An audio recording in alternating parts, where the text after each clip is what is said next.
Howdy, folks. Welcome back to another episode of Let's Talk Music, where I speak with music performers, composers, editors, influencers, other folks in the business, and anyone having anything tangentially to do with music. And I've got Key of Geebz on the line in the video with me. Geebz, thank you so much for taking time to reach out, man.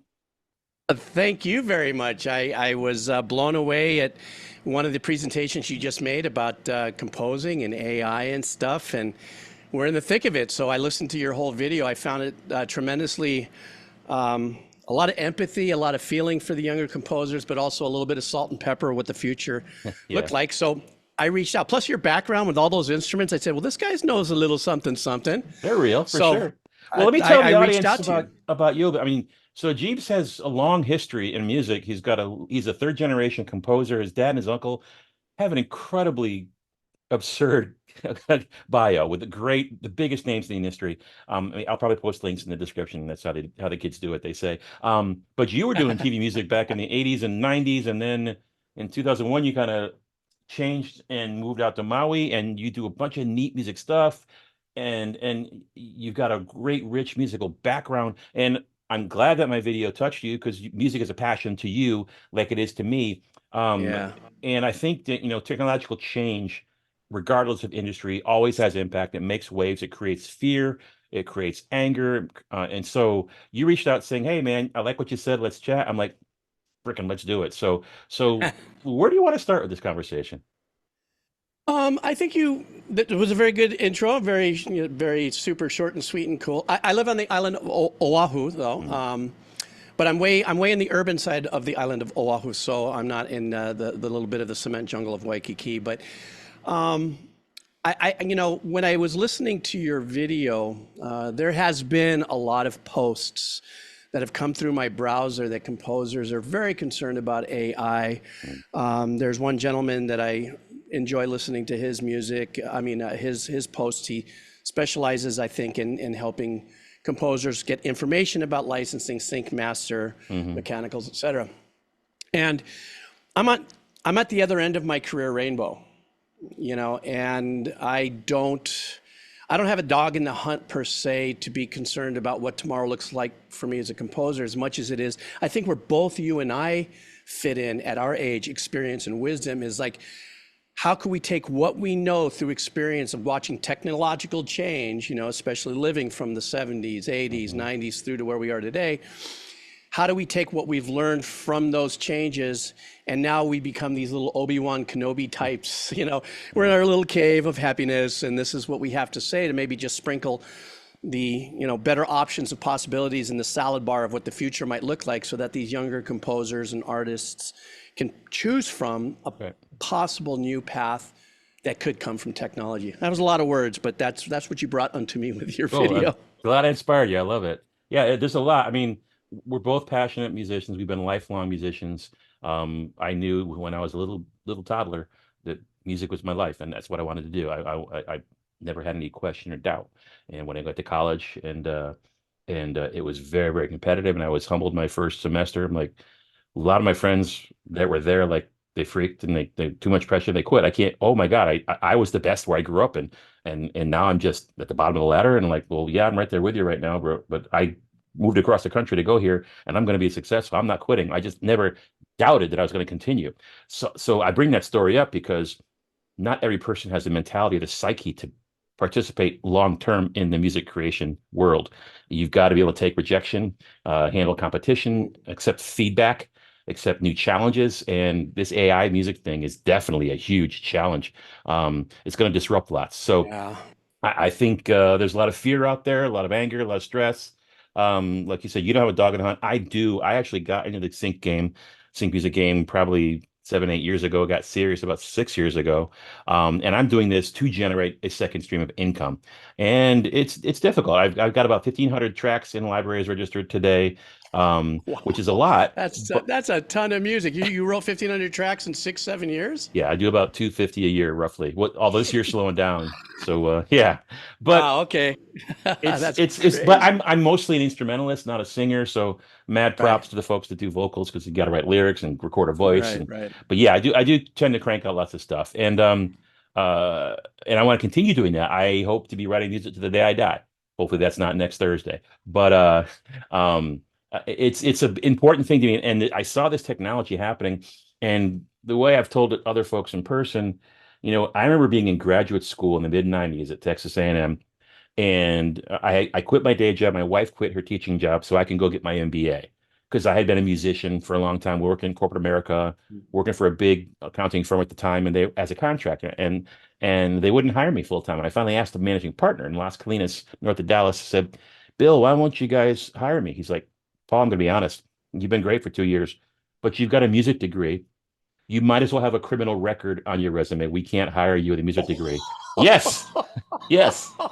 Oh It's shit. burned into my That is head. as blunt and down. That is like putting your nuggets out there and getting stomped down Oh for yeah, another time. That was the gnarliest thing I've ever Bill heard. was a no BS Longhorn, Good for him graduate. though. No, but Good for him he for he shooting changed my straight. world. He changed my Yeah. world, and he said, and he was being realistic because in the '80s it was all about creativity and thinking outside the box. I'm in the '80s, in the '90s it was like Wall Street, greed is good, numbers. Forget your box crap, Yeah. go here Yeah. and Yeah. work 27 hours a day.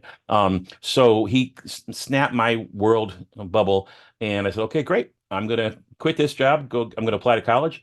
My wife's gonna follow me. We're gonna live on student loans, and we did that. And that was '94.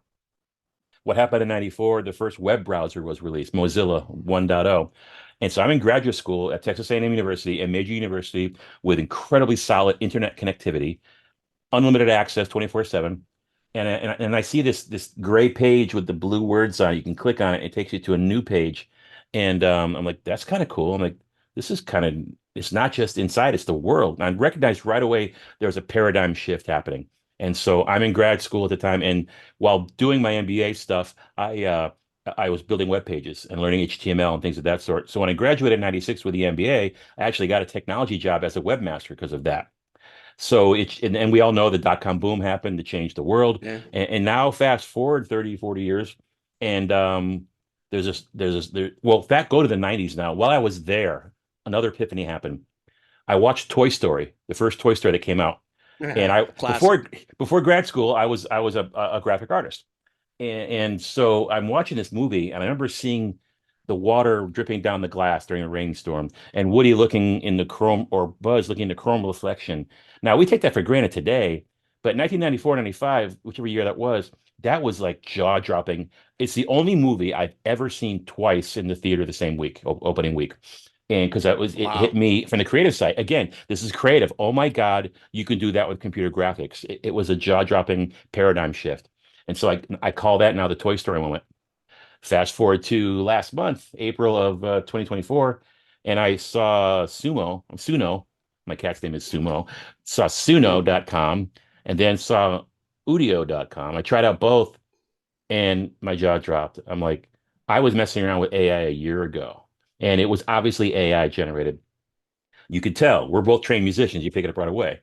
This stuff played. I'm like, if this was on a TV show under dialogue, I would have no idea that it was not humans. I was stunned at the vocal quality. There's a blues track. I'm like, oh my gosh, she sounds amazing. She can sing. And then the opera and then the classical. I'm like, good Lord, this is legit. And it's only a year later. And so I had a Hmm. Toy Story jaw drop experience. I'm like, just a few weeks ago, the world has changed. And then meanwhile, music studios, music libraries are saying we refuse to accept any AI music out of the standards and morals that we have, which I understand completely.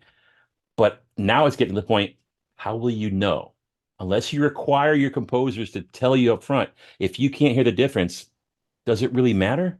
So it was a jaw-dropping experience, but the technology has gotten so good, and I've been an IT technology guy for 3+ decades. It's only going to get better. We'll do this again next year, and we'll see where the heck Oh, sure, Udio without a and doubt. Suno are. So that's my whole setup, and that the technology changes in the past. People get upset when it happens. Jobs are lost, jobs are created. And a personal story. I'm kind of freestyling here. Sorry for taking so long, Geebs. No, no, no. Go, go. My dad was a draftsman, and for you kids today, you don't know what a draftsman is. We used to have these big tables and Big rulers tables, tall and pencil, chairs. exactly. And you would draw and measure things with protractors and compasses, and you'd be drawing diagrams. But he worked at combustion engineering, where they designed his team to help him design cooling systems for nuclear reactors. Very complex drawings. And then Wow, this thing big came out stuff. called AutoCAD, and my dad was not a tech guy. and he's old school artist, weightlifter. He's like technology bad. And so he never learned AutoCAD, and his stubbornness caused him to lose his job a few years later. And he never got back in the market because he could not get back to tech. So there's that Sure. personal side of it for me. So it does have an impact. How it impacts you personally depends on how you react to it. That being said, I'm going to True. pause, breathe, sip my bourbon, and let you go for a bit, Jeeps. Sip the bourbon. I didn't know there was that session. I would get my shot of Three Monkeys back Oh, there. go for it. We can pause if you want. I'm good. No, We're no, good. no. I'm good. It's still 4 o'clock in the afternoon for me, so Roger that. I Yeah. don't do that till sunset. But you bring up some incredibly nostalgic points for me. A lot of the trajectory of your career kind of mirrors mine in a very odd way. Though I come from a very seasoned, steeped family of music with some tremendous credits that I would say pop culture credits and Yeah. tremendous credits of things you don't know. My father, as a composer and arranger, his career that took him, he passed away in 2012, but he ended up passing away on 12 acres on top of the most beautiful part of Malibu mountain Wow. areas. Not that sounds a lot bigger than it does, like David Foster big. That's a whole different level of big. But my dad had a cool little 5-bedroom, 2-bedroom, 2-bathroom kit house on a big piece of property, whatever, very high up. But he did that as a service provider as a composer with well over 200 charts written for artists and stuff, just as a string arranger. Go And ahead then and I didn't do this earlier. Go ahead and drop some of those names. Because I was just like, oh my God, your genetics are ridiculous. Like, drop some names. no, Be proud. no, Show it. no. I don't want to have your. I'll send you links. Have your Okay. listeners take a Okay. look. I Roger just that. it is really tremendous. My dad's work is incredible. I look at it to this day, and I just knock on wood that I had the opportunity to grow around that. But Yeah. I guarantee you probably recognize some of the names. Absolutely, you will. If you guys click on that link, he's going to put down below. And his career started I'm Argentine Italian. I'm a first generation American. We still have a music conservatory in Mendoza, Argentina, though it's not functional anymore. It's still got the plaques and stuff, but nobody's been able to keep it up. So my grandfather, my granduncle scored about 130 films in Argentina. My grandfather was a choral composer. My grandmother was one of the singers. See how that worked. There you go. And then my father they were born in a music conservatory. So my father and both my uncles were brought up in music and taking classes and always being there, and so they moved forward. And then as that happened and they made their lives playing piano, then the thing was to come to America somehow. So they would come. My dad would get work on the cruises from Buenos Aires to New York, and he would go over with another friend of his and go back and forth. And then his trajectory led him to kind of seed into a tremendous Latin artist named Xavier Cugat. Yeah. So he ends up working with Cugat for a while. And then when Xavier Cugat and Abby Lane divorce, it's kind of funny. Xavier kind of betrothed my father to Abby and say, listen, you keep an eye on Abby, handle all her arrangements. And she became very successful in Vegas and touring, which went on to Perry Como and, I don't know, just Yeah, we'll go through the list. Yeah. Click the dang what that link, list folks. is. And then there was a transition where one of his friends started getting very successful in film and TV, and he wrote the score for Enter the Dragon, Mission Impossible, Mannix, Cool Hand Luke. And in this time, he had gotten so busy that my father and him, my dad never quite said what he did or didn't do, but I kind of understood what that was, knowing what a workload of a composer might be to lean in on a friend to say, hey, can you handle some of these arrangements or do some of this other stuff, yada, yada, yada. And at that point, my dad kind of went from the Vegas thing in the early 70s and broke out really big when Wayne Henderson heard him do some music on somebody else. And then Wayne Henderson and Stanley Clarke and George Duke and those guys kept on hiring my dad to do a bunch of stuff. There I go. I didn't mean to name drop. I just did No, it somehow, that's but- just more legends. Yeah. So his career started getting really seeded here in Los Angeles.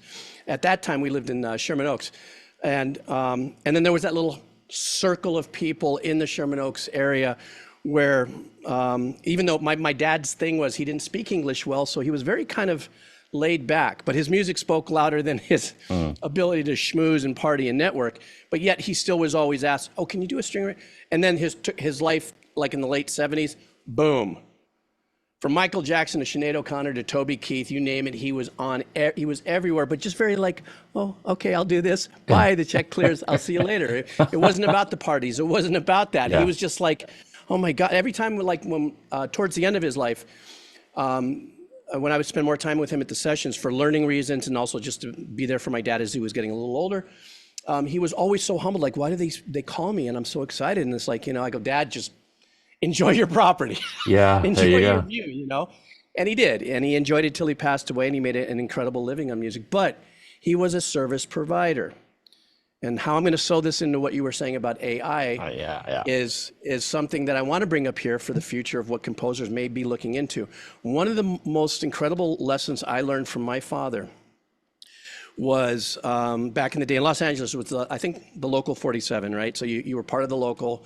You were paid as a musician, session musician, double scale, triple scale, whatever it all is. Everything was really a By union the thing. book. Yeah.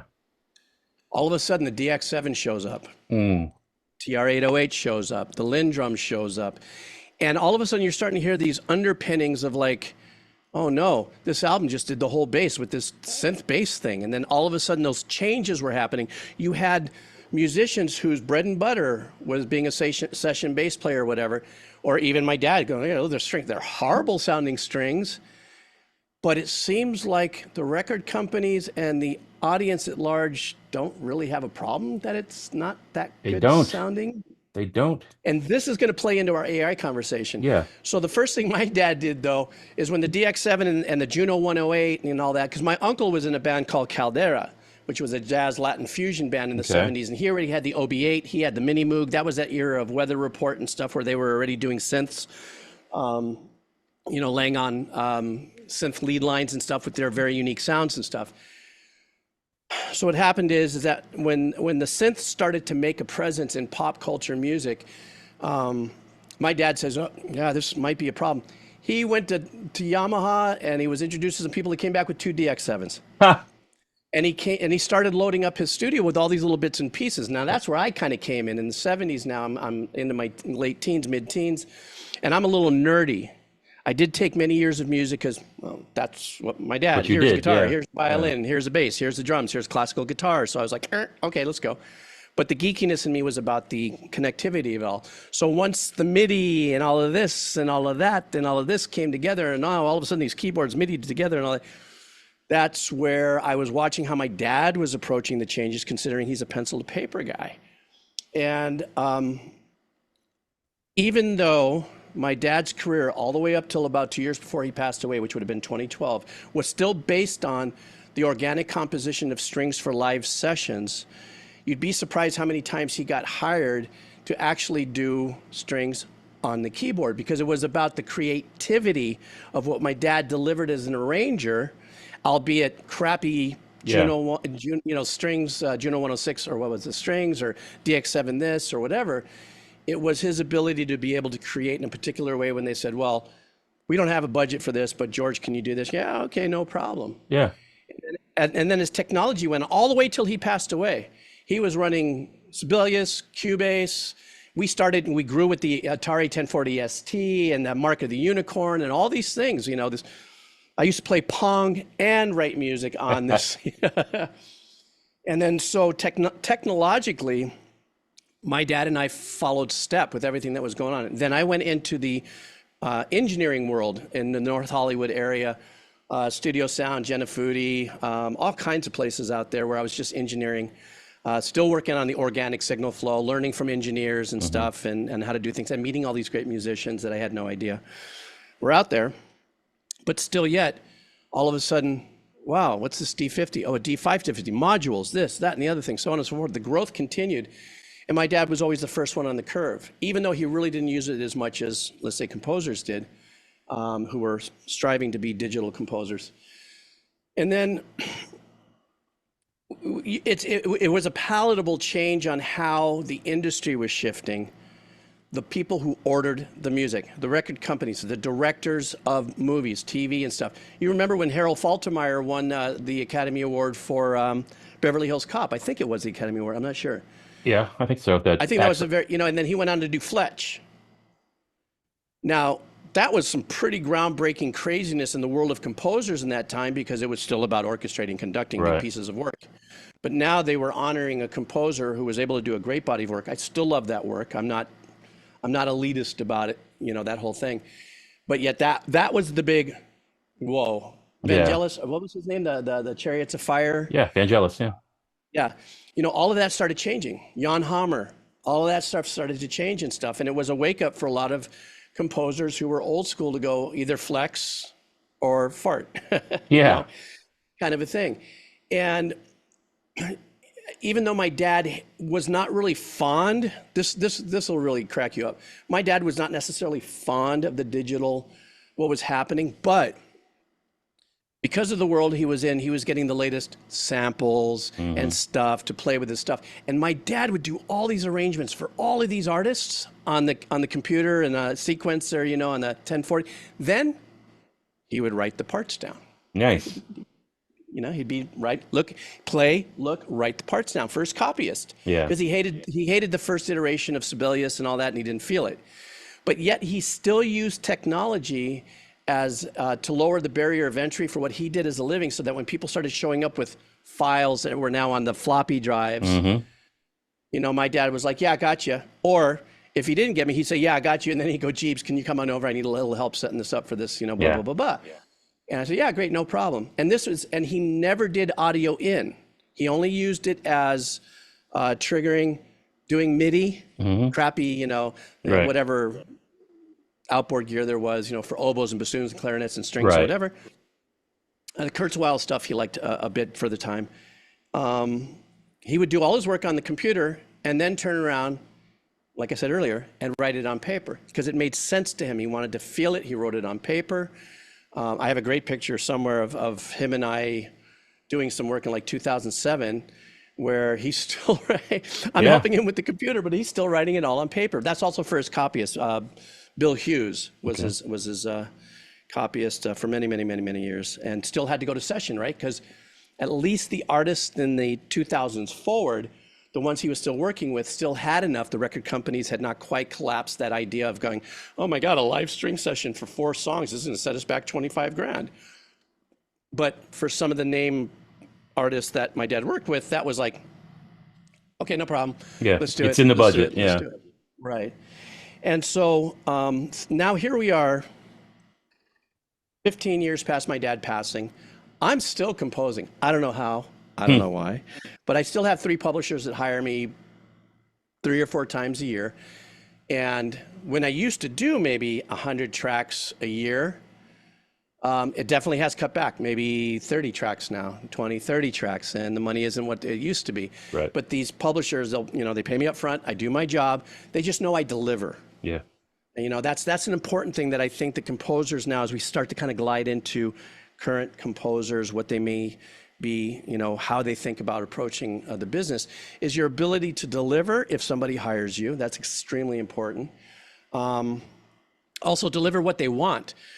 One of the things that all my publishers ask me to do is actually, not only do I produce the track in a 30, 60, 120 and extended, but they want stems. Hmm. So that is, without them even knowing it, when I was talking to one of my publishers, a barrier for any composer that thinks they're going to drop in any kind of AI tracks as a Right. deliverable.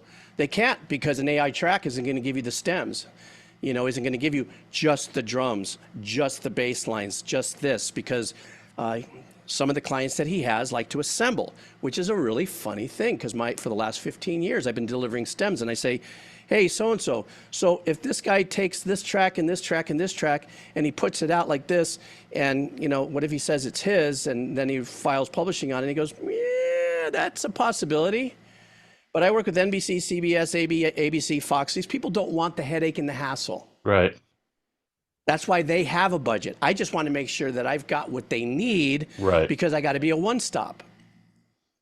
You know, they know that my music's cleared from the composers, ASCAP, BMI, whatever the pros are, and that they just need drag and drop. That's all there is to it. They don't want to mess around. Yeah. At first, I kind of went through a little bit of that emotional thing, like going, mine, mine, mine, mine. You know, where did that come from? What Disney movie was that? Mine. No, that was Finding Nemo. All the seagulls. Yeah. Mine, mine, mine, mine, mine, mine, mine. Yeah. And I went through that personalized, I would say artistic trauma of like, but wait a minute, I wrote that drum pattern. Yeah. And then I think about it, I said, so did 75 other composers this year wrote that same exact drum pattern, you Yeah. know? And so there's some of that that you have to let go. But now, as we drift into AI, I'm kind of skipping it a little bit, but That's all right. the unique, the unique thing that our conversation brings us to today that I wanted to kind of chime in with is there was last year, not going to say who the name of the library was, that sent out a notification to the composers saying, we are going to be training AI on the music library. Made a If lot you of do not want to waves. be a part of it, if you do not want to be a part of it, get all your music out by this date. It was a big thing actually on the internet. People were really yapping about it. Hmm. And because there is that, well, if they train it on stuff and then somebody orders it, because the business model, the potential future business model is kind of what has already happened. When me and this other publisher talked about it last year, those two companies that you just talked about, is that it is going to happen. And as heartbreaking as it is to say, because I know how many people are working hard on their careers, as being especially stock music career, the business model is now you pay $25 a month to create endless amount of music that you own yourself when it's generated by this AI model. So if I'm an editor and let's say I'm an editor at a smaller TV group or a local little something, Hmm. and we don't have a license agreement with the top 10 libraries, or maybe my company doesn't give me $300 a month to have an annual subscription to any number of stock music companies, you know. Right. All right, fine. I just need something that sounds like this, like this, like this. If they know a little bit about music, tempo this, upbeat that, 30 seconds. Boom, give me 5 different versions of it. Okay, Hmm. there it is. That's it right there. And then they're going to use it and it's over. And that way there's no headache, no hassle or anything. They're going to take that piece of music and use it. Now the catch is, okay, how are they using it? Is it regional? Is it local? You and I know what we're getting paid on that stuff. Donut holes, Right. you know? So that's not the big loss. But that is where this is going to be subscription based, I believe. Yeah. Let me make sure I say that with with that kind of integrity. I believe where this is going is that in time you're going to see a subscription based Creation. stock music creation Yeah. point of distribution, and we're already with those two companies that you brought up earlier. That's already kind of happening, though I haven't dove in too much. But I think what I've heard from the anxiety of a lot of composers who are new at this is, oh my God, I've just spent 10, 12 years honing my skills and now this is going to be acceptable. Yeah. And there's nothing we can do about it for 2 reasons. Number one is the same thing that we witnessed that I was telling you about. Now I get to close this up. When my dad bought the DX7s and the Juno 106 and the Kerrs and the Korgs and all that sort of stuff, the Lindrum, the SB 1200, everybody was going, this is horrible. It'll never become a standard. Yeah. It did. Now let's go ahead and go rush all the way to the late 90s, LimeWire, Napster. Oh my God, these degenerated MP3 sounds are horrifying. This will never be something. Guess what? We just Yep. lowered the threshold of what is going to be acceptable by Hmm. non-professional ears who can't tell the difference between, what the compression rate in the MP3 Versus the wave. process Yeah. is. I mean, because how many times have you seen that meme go through? We just spent $500,000 on an album at a studio that costed us $300,000 to do, and all this this breakdown of what it is, and the common user is now listening through their headsets over $25 buds. Yeah. Exactly. So taking that and rubber stamping that like every so and so, we're getting a whole new shift of people who are changing how they listen to music compared to you and I. Now we're in a generation, the TikTok generation, the doom scrollers and that whole thing, which is unique to watch because I Yeah. have a life on the ant farm kind of environment and how I live my life. I just sit back and go, what are they doing? Exactly. There's a lot of that. But what happens is bits and pieces. This is a little bit of a Rick Beato thing. He said it better than I could because he spent a whole thing on it. But we're getting now okay with little bits and pieces of a track. Yeah. at a really degenerated sound of like how it's also married to visuals and so on and so forth. So to your point in your videos, where those two companies have gotten now, there's no two ways about it. It is already acceptable for the masses and will work, like you said in your video, against media. Yeah. It will definitely work against, but I'm not against it. I mean, I'm sorry, married to, mixed in. It's okay. It's good enough. Yeah. And what happens is that the Gen Xers or whatever the next generation name is going to be, this is what they're starting their experience on. Right. They don't know what it sounded like back in 1970. They don't know what tape saturation is. They don't know. They just know that, like, I have 8 grandkids. And when I'm listening to what they listen to, you know, from 2 to 14, and I listen to them and what their standards are for this is, I'm okay listening to this. This is what I'm being raised on. Yeah. I don't know the difference in the sound fidelity of A, B, C, and D. It's okay. This is where the new composers have to kind of realize that the competition is actually not so much the AI as much as it is where music is taking current generations and not being exposed to bigger genres out there in a massive way. That's why I love the gaming stuff that I do. With that other channel, that other gaming channel where I listen to music of video games is so expansive, so powerful, from jazz fusion all the way up to, you know, death metal to hip hop, techno, ambient and stuff, that I find that a lot of the gamers have a really broad bandwidth, if you would, for different genres. Yeah. So they have a different ear. But I think somewhere in that whole rant of mine, geez, I'm even sweating all this. Yeah. I get talk for 20 minutes. Edit freely where you want. No, we're good. This is great. What's going to happen with the current composers is exactly what you said. The competitive threshold now is getting much lower. And it's also because of technology. You and I know if you have $2,500, you can get an incredible DAW package with at least 200 gigs worth of sounds and stuff like that, albeit a lot of it is pre-programmed loops and chord patterns that you could just align chord patterns and ambient sounds and so on and so forth. But everybody now can get their hand on it. And if I have literally 1 minute to backpedal a little bit, that change that happened in the late 90s, where the access to modules became cheaper and cheaper and cheaper, I felt the impact of that. Because 2 of my publishers weren't hiring as much. I mean, we were very open about the business. They'd go, hey, yeah, Geebz, how you doing? Yeah, I don't know, man. These guys are coming in with this stuff and it sounds like this and it seems to be working, you know? We'll save you for the, you know, that more The big projects. performance-oriented. Yeah. Yeah, you know, death metal, classical fusion, things that needed depth in that capacity of knowledge that you just can't ham up on MIDI chord things and stuff like that. But the fact of the matter is you can grab this loop, you can grab this and do this here, have a little bit of musicality, you know, and do this and that, and all of a sudden start churning out, you know, these tracks. So now, in the most respectful way, anybody can be a composer now. Yeah. Not based on their education value, but based on, number one, hey, I got all the new tools. I love writing music. I compose music, and I'm really supportive of that as an outlet for art. If anybody can get into the opportunity to write music and create and sit here and write and get into your stuff and just have that joyous experience that you and I have experienced through our whole lives, of just saturating ourselves into a beautiful piece of, you know, chord pattern we wrote and a melody that we have, I'm all for it. Yeah. I'm all for that barrier to entry to be almost at 0. Come in, everybody, and play. However, if you turn that volume knob to 11, reference, Yes.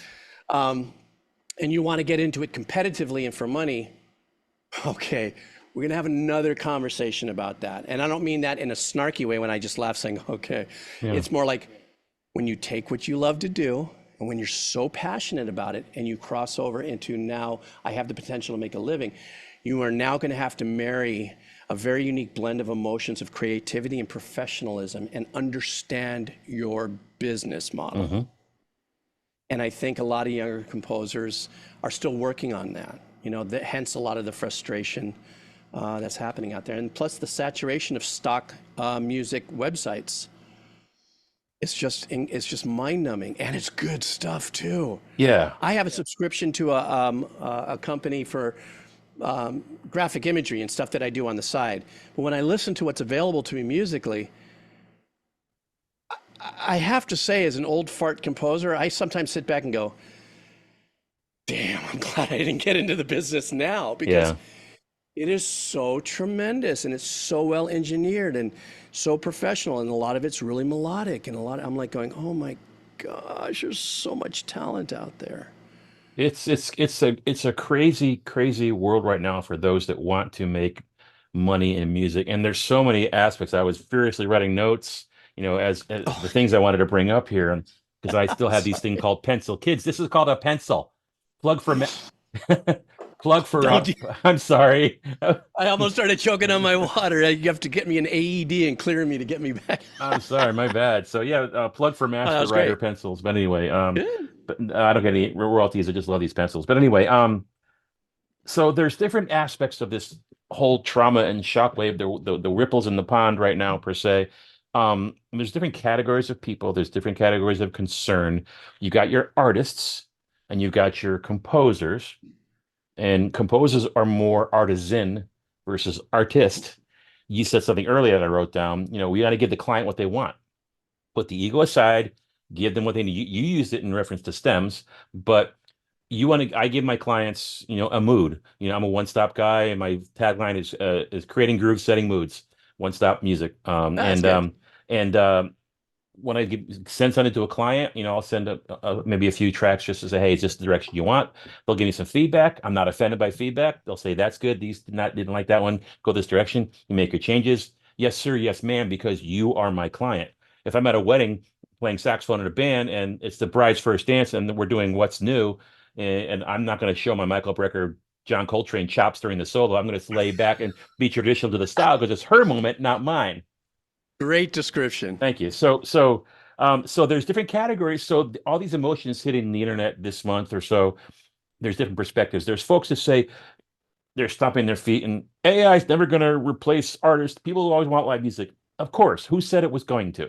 We're going to go to concerts. We're going to see people. People are going to want to create. So that's just a silly thing.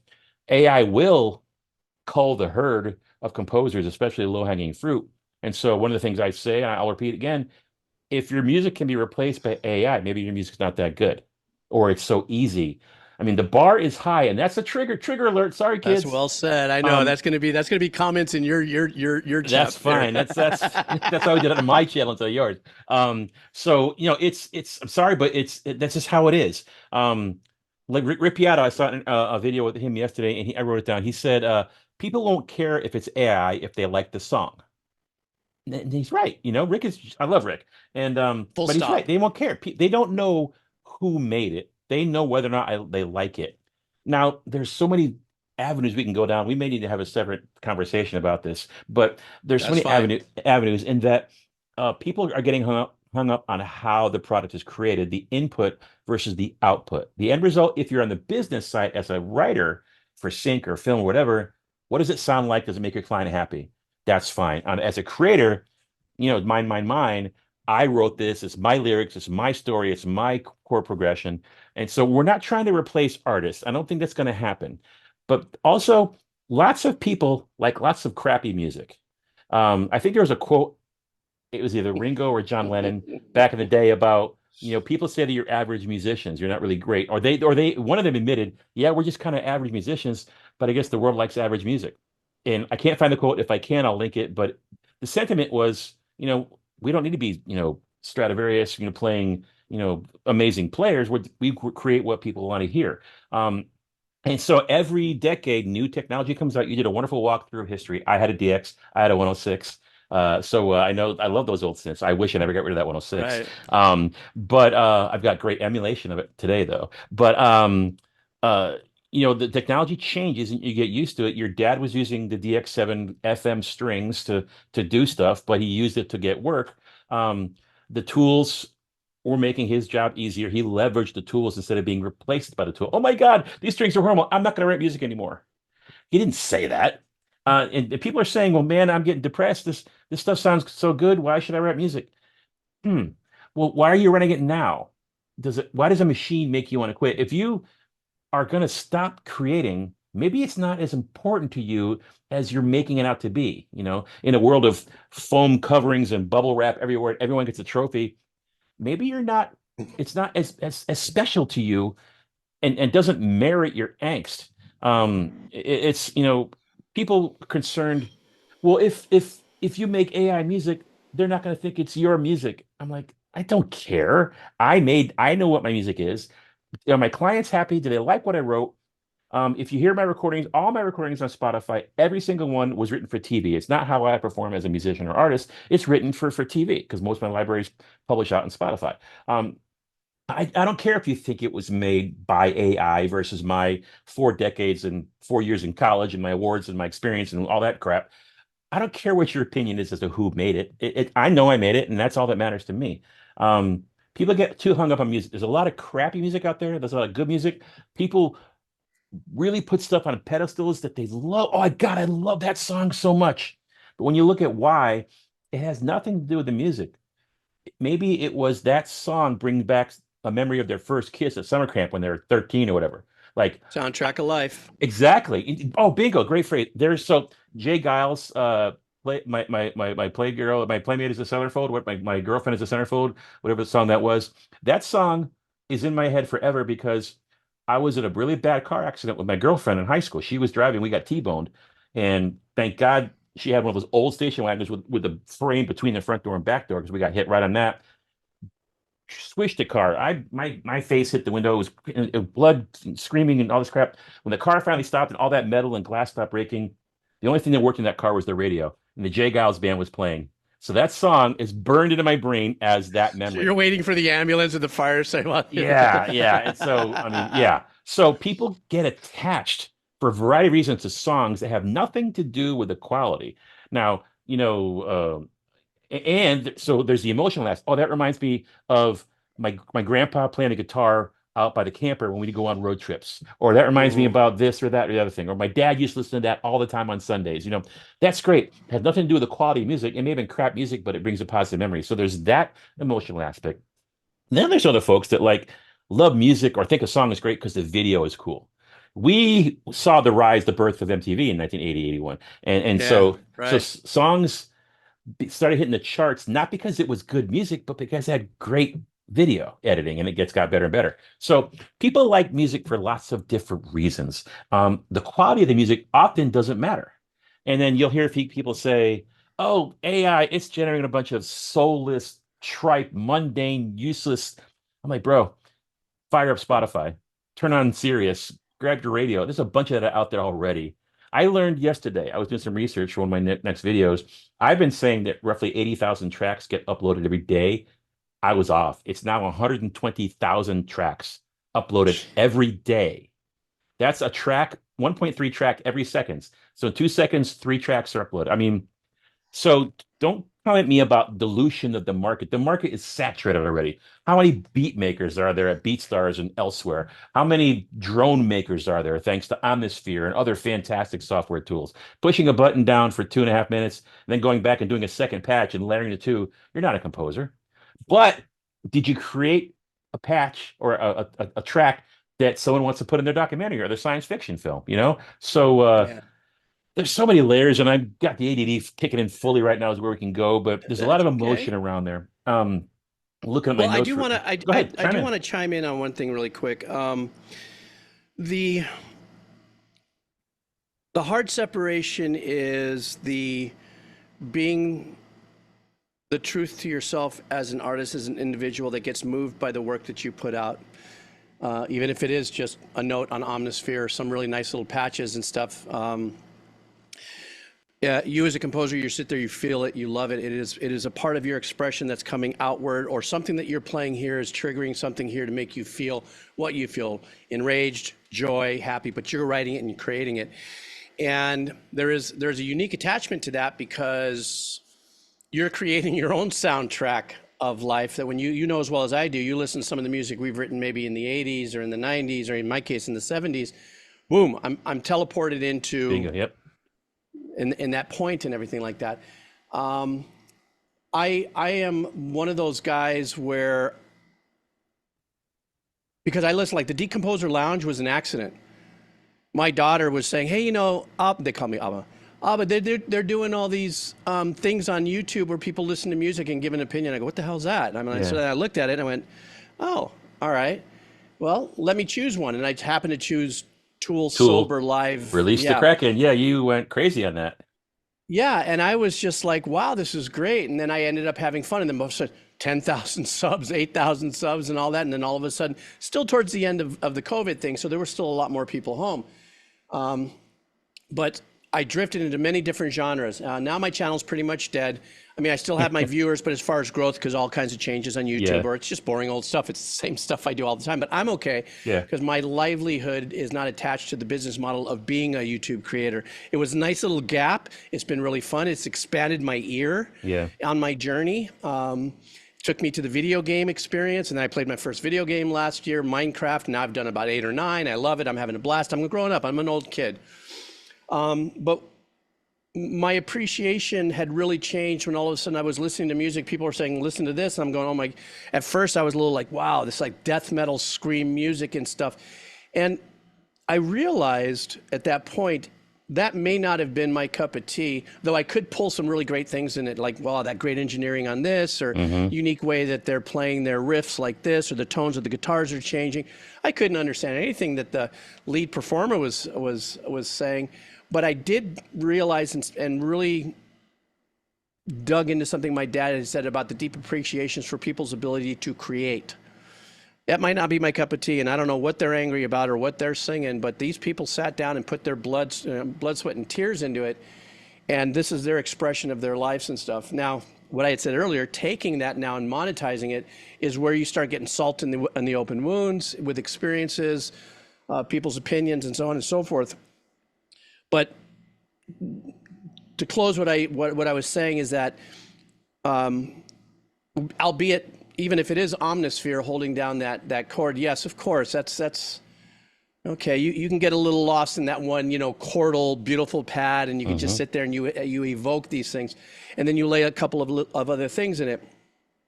But that experience is tangent to pushing more levels, moving forward more, and composing music for yourself. But if you think you're going to take that note and two other things and say, "I want to be a stock music composer," yeah, No, that's no. that's where that's where that line gets drawn, because It get yeah, back that's it just gets back to why are you creating music and why are you upset? So if you're entering the music market today to create sync music, I'm just going to tell you don't stop. Just don't. The technology is crazy, the competition is high, the bar is higher and higher and higher. So unless you're super skilled and gifted and write really great stuff, I just say don't. It's not a fun thing. Hey, I want to write drones and see there's a bajillion drone composers out there. Okay. So you got to ask why are you creating music? If you're doing it because you enjoy it, then keep doing it. There's nothing, AI doesn't stop you from doing whatever you want, whether it's piano, string quartets, metal guitar, singing, whatever. Keep writing music because if you think, yeah. oh, AI is devaluing the music world, your chances of making money in the music world to begin with are pretty slim to none these days. It's like I would love to be an NBA player, but 5'9" ain't gonna cut it unless and my vertical is about 4 inches. So it's not gonna happen. And I really, really want it though, and it should be fair. And why can't I be? No, some things just aren't meant to be.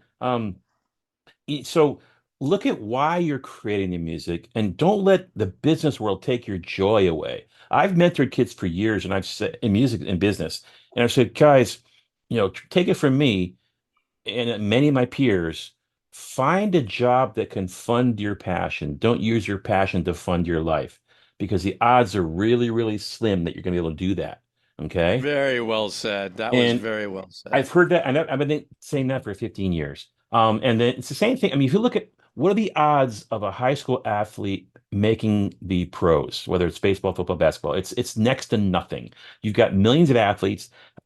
I forget the number. I did the math on it many years ago on how many NCAA Division I players there are, and of those thousands, it's like 1/10 of 1% are drafted, and then of those who make the pros. So all these hopes that we instill and we pump our key. You're the greatest running back. You're the greatest center in basketball. Your greatest pitcher.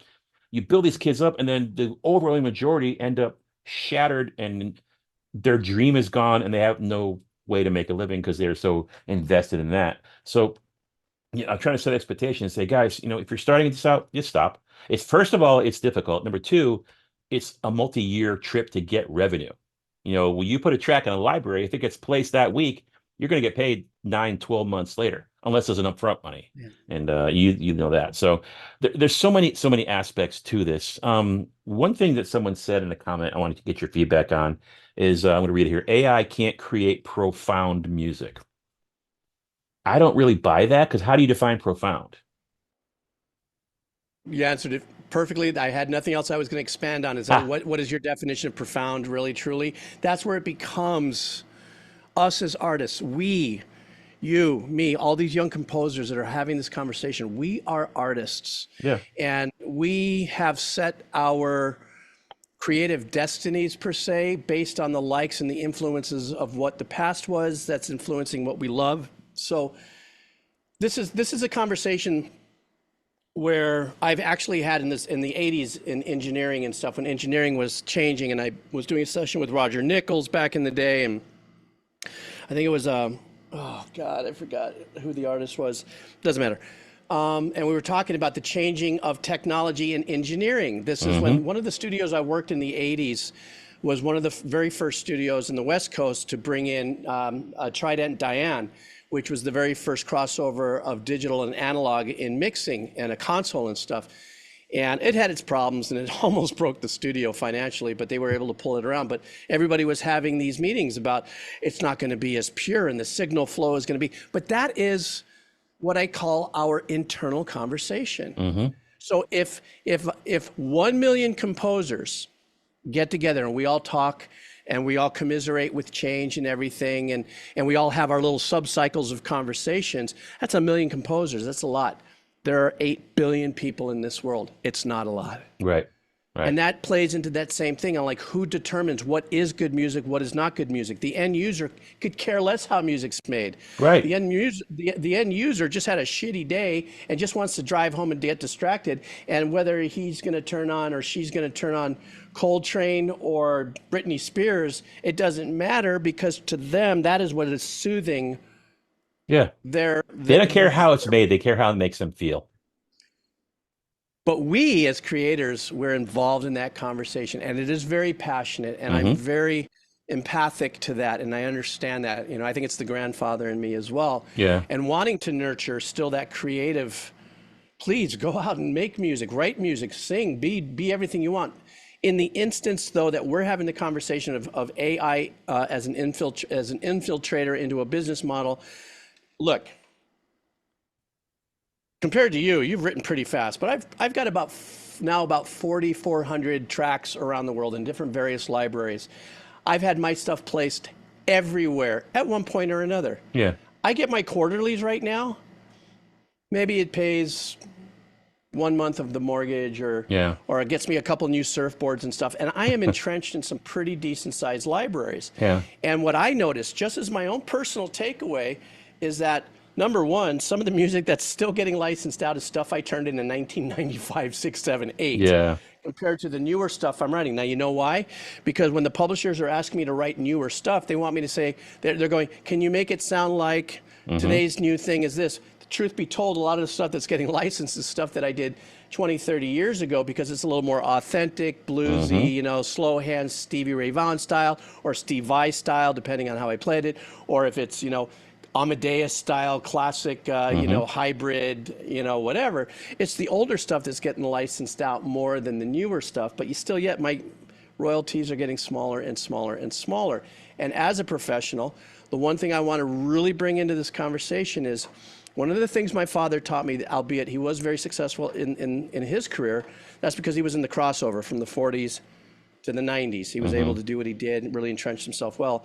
Is that one of the most important things that he and my mother taught me, not simultaneously, but through life, was the managing of your financial life. mm I could have made a living strictly on music since I was 25 to this day. However, it would have been a real up and down journey. hmm And through everything that I did, let's say I had a really good year of writing for music libraries. I got an order for 60 tracks that year. And through these publishers, they paid a little different rate than let's say now. So I finished those tracks in 2 to 3 months. Now I've got 8 months of my life to do what? What did I do? Oh, I'm going to be a bartender. Mm. Oh, I'm going to learn how to do this. In the 90s, I learned how to code. Oh, what's this HTML stuff looks really fun. Oh, wait a second, I got to take a break, write a bunch of music, Mm-hmm.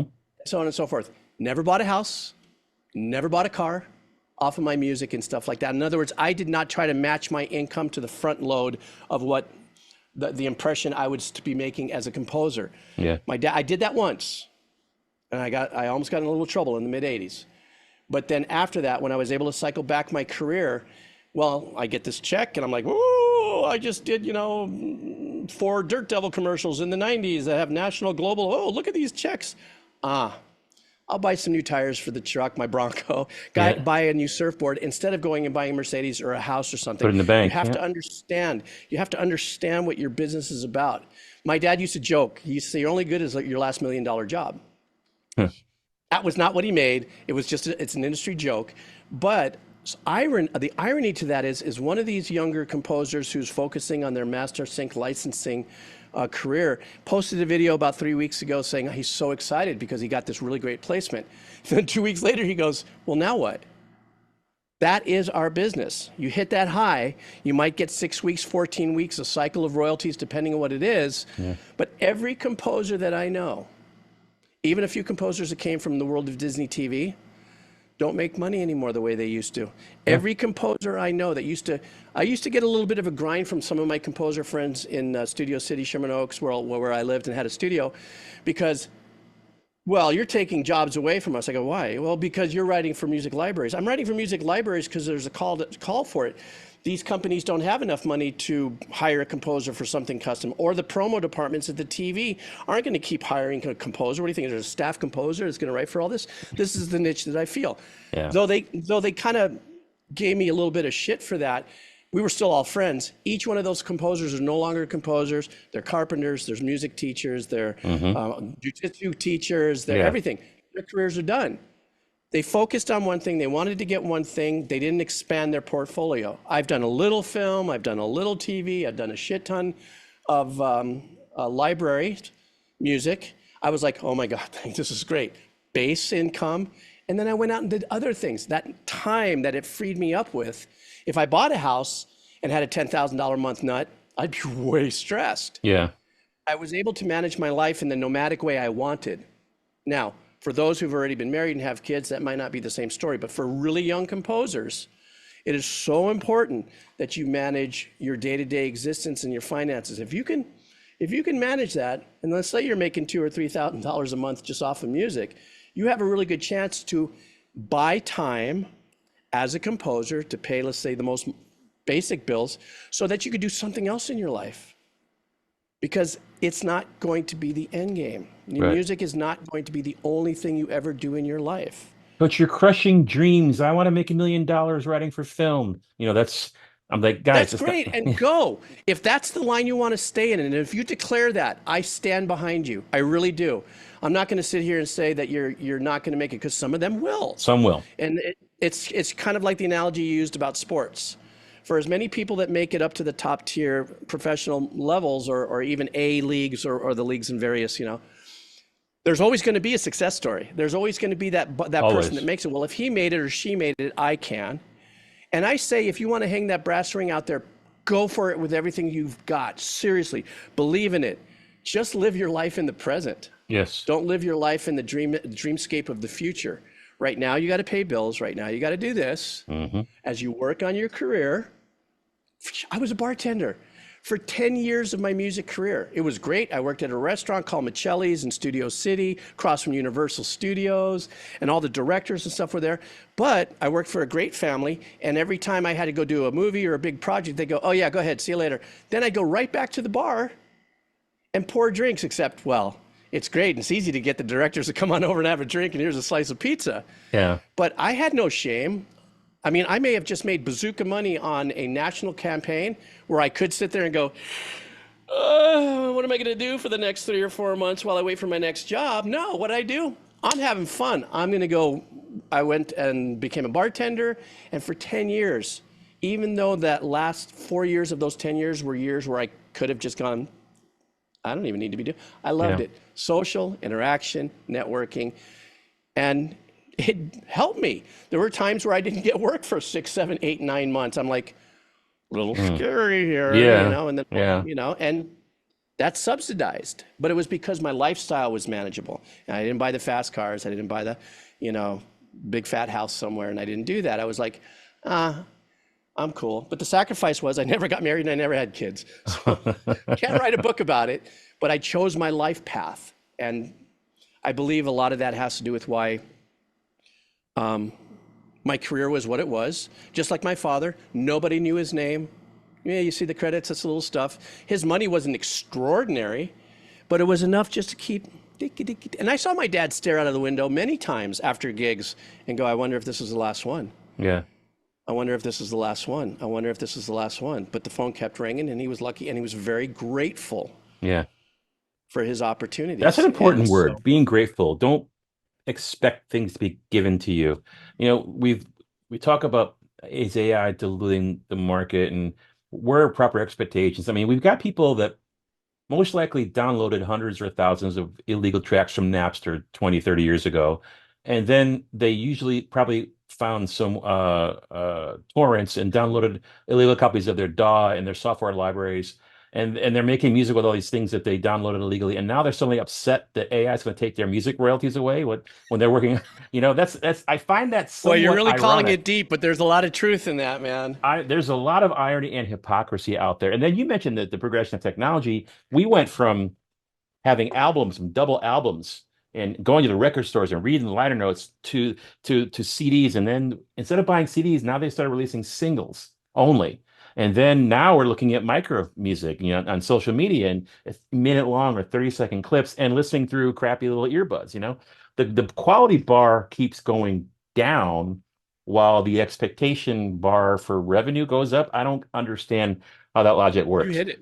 So society has devalued music by listening to the great orchestral works on a tin little phone. I mean, you'll see kids outside at the school, someone puts their phone on speaker and they listen to the latest, Taylor Swift song or whatever. It's like But it's all that. okay. No, yeah, you're right. There's nothing wrong with that. Like I'll, Yeah. I'll get placements on TV and I'm like, I can kind of hear it. Yeah, that's my track, but I'm really ticked that I spent so much time working on the panning and the EQ and the delay on that thing because I can barely hear the dang song. So I don't know. It's That so is much drama. hilarious, and that is so true. Everybody who's watching this, what he just said, is one of the biggest dilemmas or things that composers go through.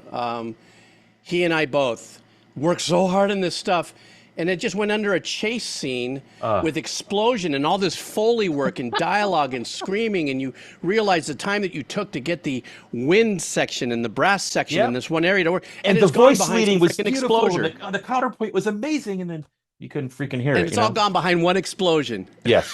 My on the Foley effects. my first movie placement was a little over a year ago. It was in the Christmas movie with Will Ferrell and Ryan Reynolds called Spirited. It was an Apple TV, Apple Studios production, and so my wife and I actually paid for Apple TV, whatever it was, just so I could watch this movie. Because my niece texted me, "Hey, Uncle Paul, did you write music for the?" I'm like, "Well, yeah. How'd you know?" She said, "I saw your name in the credits." I'm like, "What? My first movie credit!" And so we went and Good. purchased the movie online, watched the whole movie, and didn't hear it. Like, what the hell? And so I watched it a second time. I'm like, ugh. Okay. So in the early part of the movie, when you meet Ryan Reynolds' character in the hotel lobby, um, There's my background elevator music. exactly. It's a string quartet of a jazzy Christmas joy to the world. You can barely hear while they're talking and yelling. Like, dang.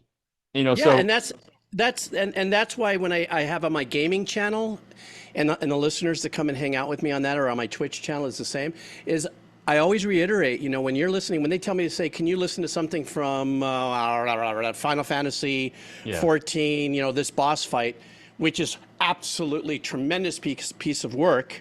And I say, now guys, let's watch this with some with the way it's cut. Yeah. And when I'm talking to them about the glassiness of how the French horns support the strings here while this ostinato is going to give you tension and all this sort of Oh, stuff, now you're being I get people snobby. You going, said ostinato. Don't give me that music theory crap. I'm just kidding. Go ahead. I'm sorry, arpeggiations, Thank you. repeated phrases Yeah. to cause tension, is these, they go, I didn't ever hear that in the game. I said, of course not. That's because there's explosions and the dragon's breathing fire and there's explosions from everything. This is a common thing for composers to go, I can't believe I did a bunch of stuff for Ghostbusters cartoons in the 90s. And but I definitely wasn't the main composer. But when I would listen to my cuts, I was going, ugh, but I did some Roger Corman work, some B film work, same thing. I was like, and I scored it wall to wall. Yeah. And I'm like, oh, and it is what it is. And that's where we live in that world as composers, is we're celebrated to be able to make an addition to a piece of media. My dad used to say, if you notice the music, you didn't do your job. Right. You're I was like, supposed to be out of the way. It's the dialogue, not your music. Yep. and I looked at him, I'm going, well, they're paying you buku dollars, what are you talking about? He goes, no, no, no. Yeah. We're part of the process. We are one of many colors inside the line, paint by numbers, and this is where we live. And Well, that's why our names in the credits appear like after the key gipping, after we're at the very, very end of after the craft credits. food service, orchestrated by Geebz del Barrio Senior, right after craft food service. But my dad never cared. That was the beauty that I had. I had the great fortune of having my dad as the mentor, where he was not caught up in what he was doing from here. He was just blessed and grateful, going, oh my God, I just got another call. Yeah. So much so, I won't mention the artist or what but the situation was, this one album from this one artist released, and this other composer got the credit for the strings on his track. My brother was livid. My dad was like, I don't give a fala. The check cleared. I can care bingo. less. They got paid. Yeah. So it's but the vanity artist aspect. Yeah. Right. But the artist was really super cool. And he felt heartbroken. And he was kind of close to my dad during a couple of his albums.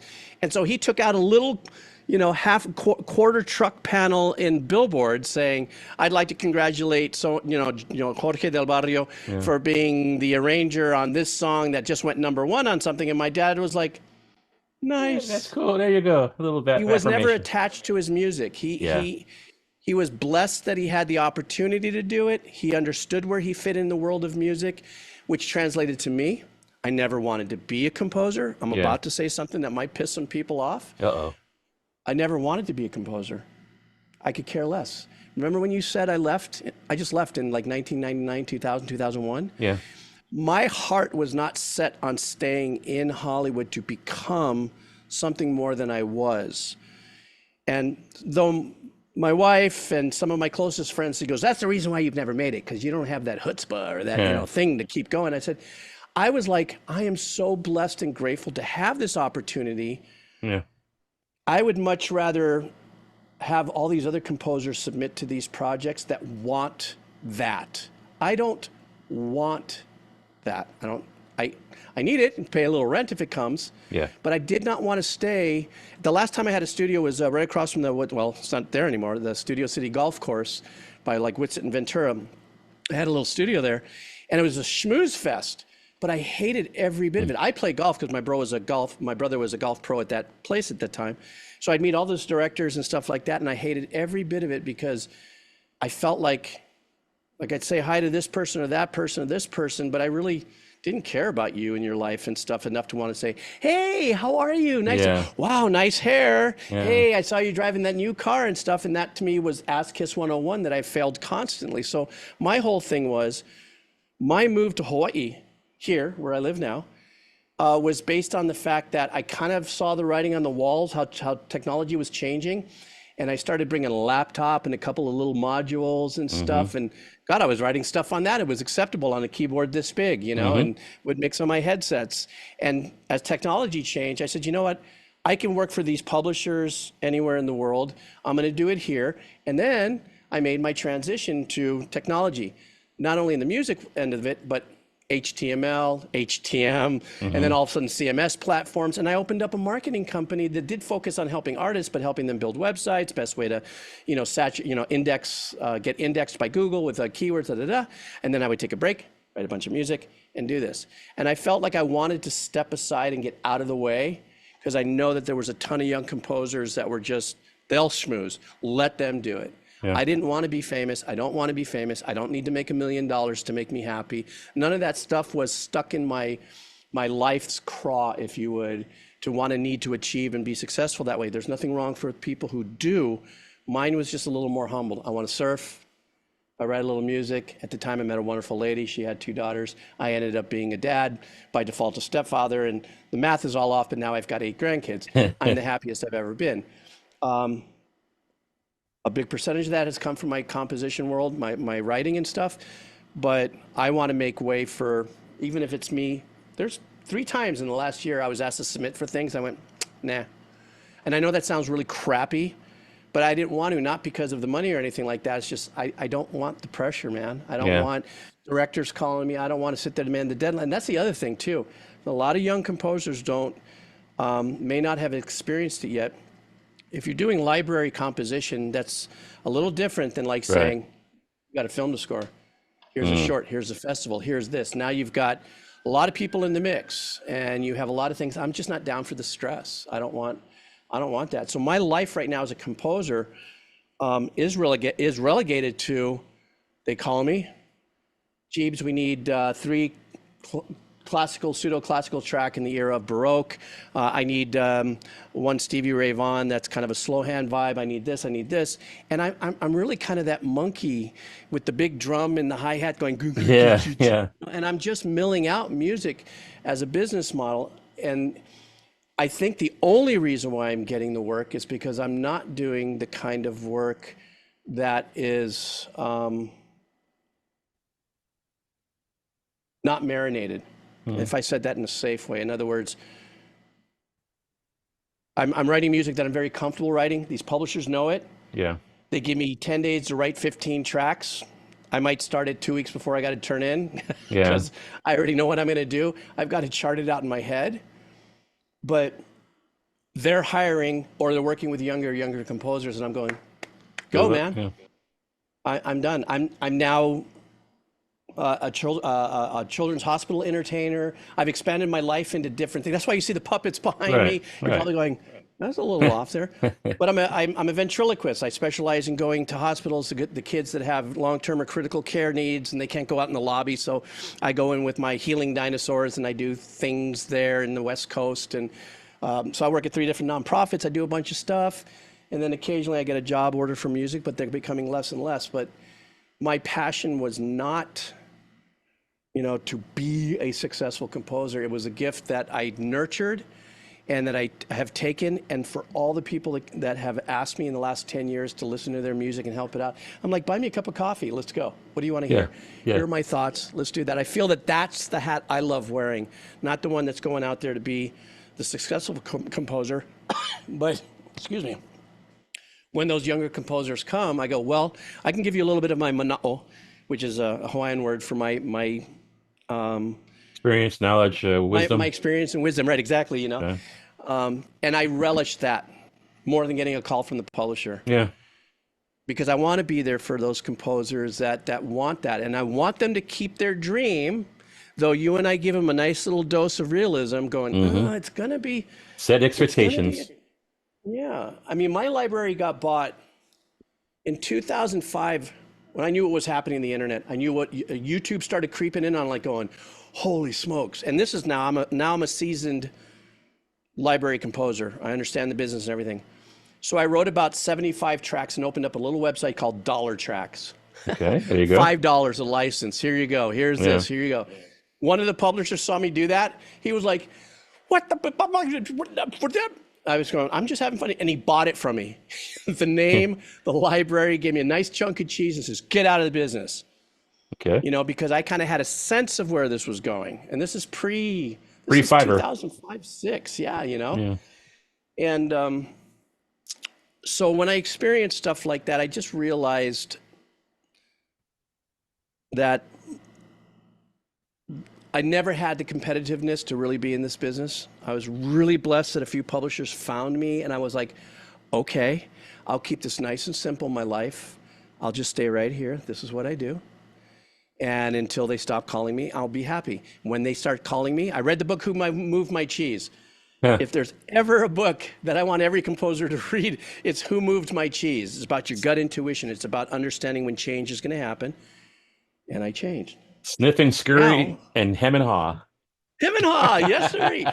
And now look what I do.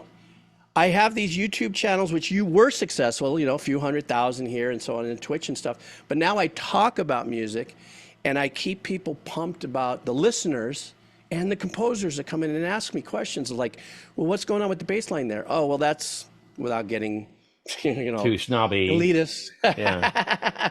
But that's a unique arpeggiation that's set with what's called a drone note. I like to call it the zip line inside the song. It's that one note that you hear all the way through, but you Or don't the know where pedal these chord point. changes. Yeah. So now I get to be that guy. Yeah. And I don't make really any money at it. Occasionally, people buy me cups of coffee, or they'll boost a dono, we call it, in the wheel of cheese that I do on Twitch and whatever. But I get to be that guy. So maybe my calling was not to be, though it did happen. I made a little living.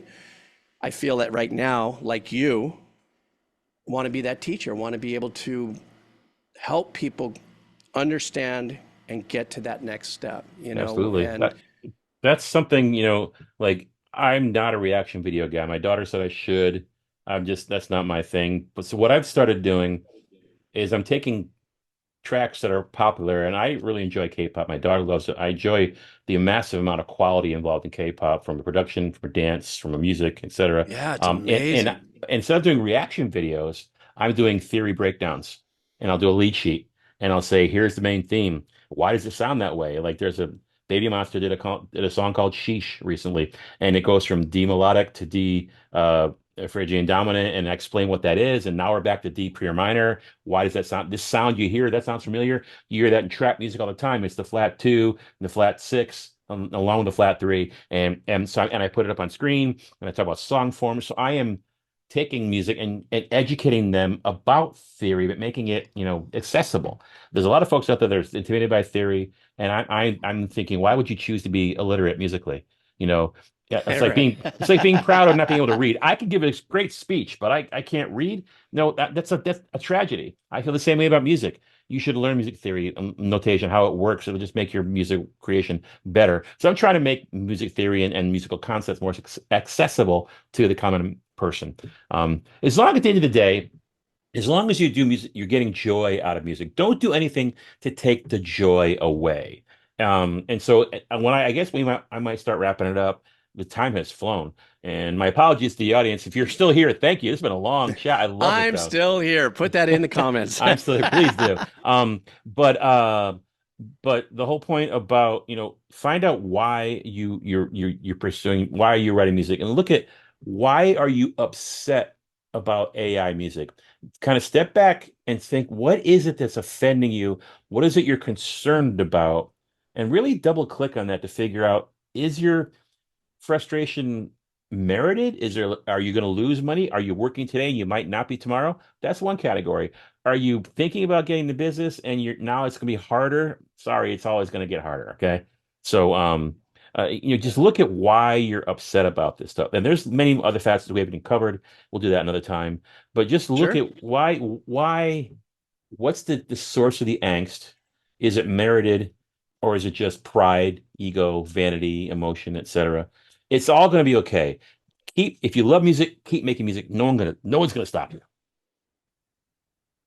No, that's true. And I think at the end, the takeaway from you and I enjoying this conversation is,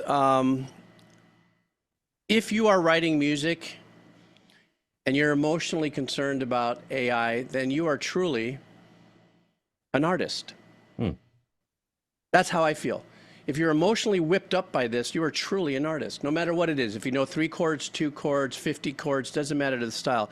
The unique thing is that when an artist, regardless of selling what they do, has taken the years and the time and the energy to become that artist, and this new technology shows up, it can be very unique for us emotionally to wrap our heads around. So in my last words here with our podcast, to commiserate, I feel you, and I do feel you. For those of you who are concerned with AI, there is no bonded answer on how to deal with it. Right. We can only sit here and say, I was joking earlier where I said, I told some younger composer I was talking to, okay, well, if this is how you feel about it, then you need to be the best prompter ever instead of the Yeah. best composer. Is that what you're Yeah. saying? And he goes, well, I'm just saying this. I went, okay, then you just still need to be the creator that you are, but you need to be the best prompter. There's a very famous artist that just did this whole a video about how AI lyrics is the most soulless, Hmm. and there was a lot of what he said was true, but 90% of everything that we're doing now is a result of technology shifts since the Yeah. 80s. The DX7 never took over the string world or the bass line world, or the Right. Lindrum never took over drummers, never did that. What changed was the way people accepted music. Mm. So that may not be AI, but it's an electric generator. And it took the instruments, let's just say, out of the people for 30 years who've been playing basses on session and making a living, now can't make a living because a little bit is coming. We're always going to be in a trajectory of creative flex. And I want to say on my last bit of saying anything on this podcast is don't ever stop. Don't let AI be a deterrent. Absolutely. It's just a small mechanism at the moment, and you are always going to be the artist you want to be. You can't let that stifle you. If you are fully, you said something earlier I liked, if you are fully engrossed and angst out in the AI thing, and you feel that that's a threat, no problem. Elevate your creativity. Right. Make the changes you want to Just make. don't You have stop creating. Don't stop yeah, creating. you have the power to set new genres, new sounds, new ways of creating and expressing.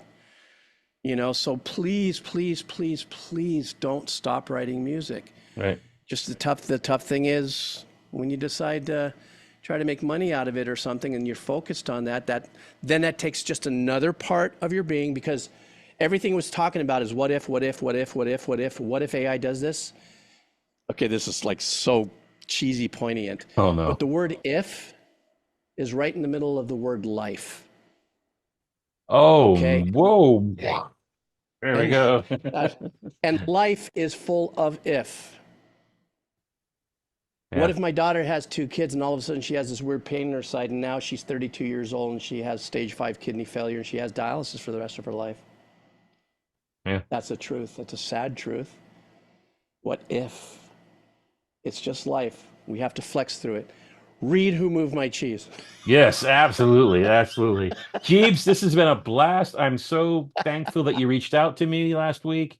And man, we've got more to talk about. Let's just do this again sometime. We'll figure it out down the road. Man, it's been a pleasure. Ladies and gentlemen, let's give a hand to Jeeves for his participation Well, we'll here. see. All right. We'll see how fast I come back based on the comments that are left.